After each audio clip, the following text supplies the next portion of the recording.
নমস্কার বন্ধুরা, রাজু রিঙ্কু সিম্পল রান্নায় সকল বন্ধুদের স্বাগত। আজকে তোমাদের সঙ্গে নতুন একটা রেসিপি শেয়ার করব। কিভাবে করি প্রথম থেকে শেষ পর্যন্ত দেখার অনুরোধ রইল। এই দেখো কত সুন্দর টক পালং।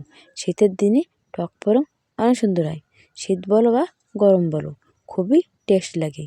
গরম ভাতে তো এর কোনো তুলনাই নেই। তাই যে টক পালং তুলে নিয়ে এসেছি। এখন এই গোড়া সাফ করে নেব। গোড়ায় মাটি থাকে, মাটি সাফ করে আমি ধুয়ে ভালো মতন সোজা করে কাটে নেব।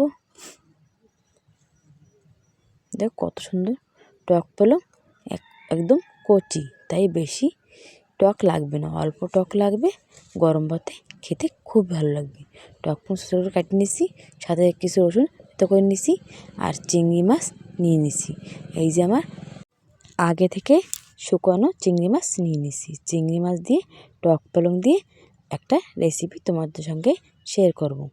আমি প্রথমে চুরো করে কড়াই দিয়ে দিলাম জল দিয়ে চিংড়ি মাছ আমি একটু ধুয়ে নিলাম। তারপরে ওই কড়াইয়ের পরে আমি দিলাম তেল দিয়ে চিংড়ি মাছ দিয়ে স্বাদ মতো লবণ, হলদি পাউডার দিয়ে কিছুক্ষণ নেড়েচেড়ে একটু লাল লাল করে ভেজে নেব।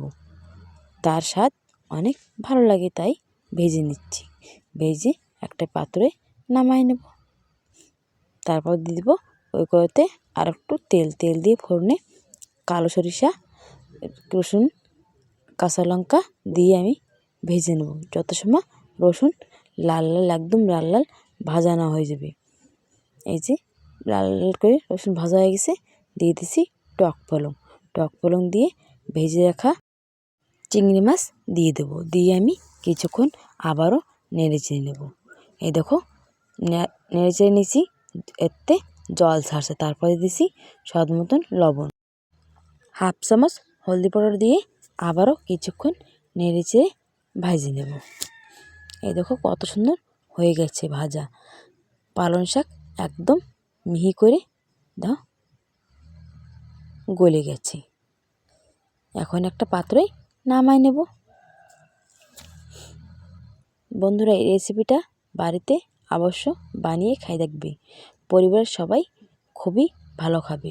গরম ভাতে অনেক সুন্দর লাগে, গরম বলো ঠান্ডা বলো, খুবই টেস্টি লাগে এই রেসিপি।